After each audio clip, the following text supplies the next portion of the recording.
দিয়া মুখ ঢেকে রাখলে। আমেনা টান দিয়া মুখের পর্দা সরাই দিলেন। হালিমা কয়, জীবনে আমি অনেক বাচ্চা দেখেছি, খোদার কসম আমি আমার সুন্দর বাচ্চা আমার জীবনে আর একটাও দেখি না।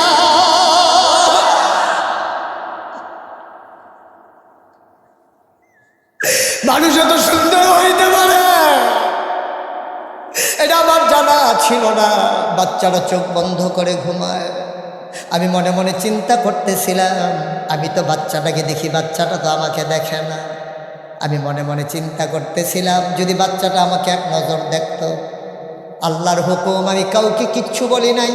হঠাৎ করে আমি দেখলাম বাচ্চার চোখের পাতাটা এমন করে নড়তেছে।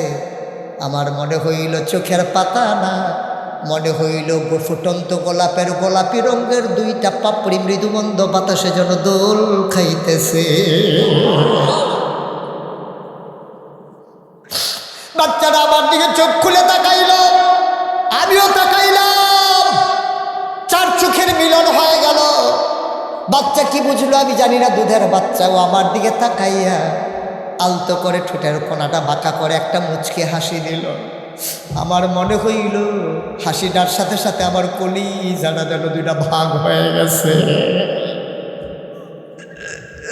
আমি দৌড়ে ঘরের বাইরে গেলাম। আমি গিয়ে বললাম, স্বামী ওরা যদি একটা টাকাও না দেয় আমি কিন্তু এই বাচ্চা ফেলে যাব না, এই বাচ্চা আমি নেবই নেব। হালিমার স্বামী কয়, মন চাইলে নিয়ে নাও। এবার হালিমা গিয়ে কয়, আমেনা টাকা পয়সার কোনো হিসাব নাই, বাচ্চাটা দয়া করে কুলে দিয়ে দাও, এই বাচ্চা ছাড়া আমি বাঁচব না। আমেনা কুলে তুলে দিলাম। হালিমা কয়, আমি শুকনো একটা মহিলা ছিলাম, আমার বুকের ভিতরে এক ফোঁটা দুধ ছিল না। আমার বাচ্চা আব্দুল্লাহ তায়েফ থেকে মক্কায় আসতে বারবার আমার দুধের ভিতরে চুষণ মেরেছে, একটা ফোঁটা দুধ বের হয় নাই।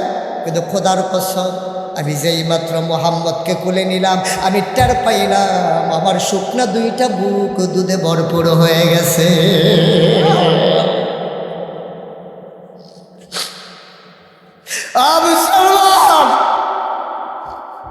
কোনদিন যদি মুশতাক ফয়েজি না আসে, কোনদিন যদি তোমাদেরকে না ডাকে, মনে রাখবা আমি এসেছিলাম, মনে রাখবা কথা কয়টা বলে গেলাম। বাবা মাইনা মাইনা ছইল, জীবনটাকে একটু বদলে দাও। এভাবে আর কতদিন, এভাবে আর কতদিন? তুমি একদিন থাকবা না রে আব্বা। তোমার আব্বা যেমন করেছিল এখন নাই, তোমার মা যেমন করেছিল এখন নাই। একদিন তুমিও থাকবা না, এটাই হচ্ছে বাস্তবতা।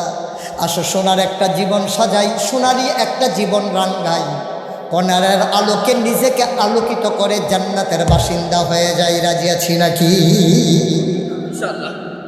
রব্বানা যালামনা আনফুসানা ওয়া ইল্লাম তাগফির লানা ওয়া তারহামনা লানাকুনান্না মিনাল খাসিরিন।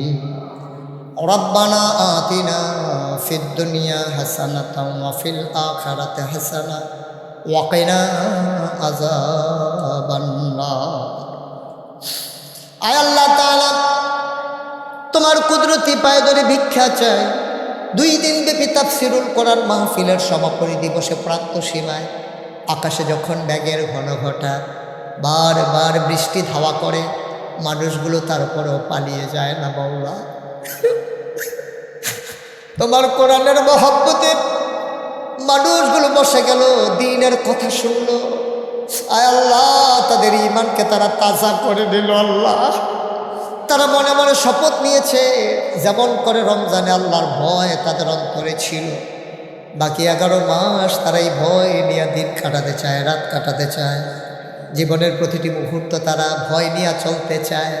মাওলা রাব্বে কারীম, আমরা যারা হাত বাড়াইলাম, আমাদের জীবনের গুনাহগুলো তুমি মাফ করে দাও। এই জীবনে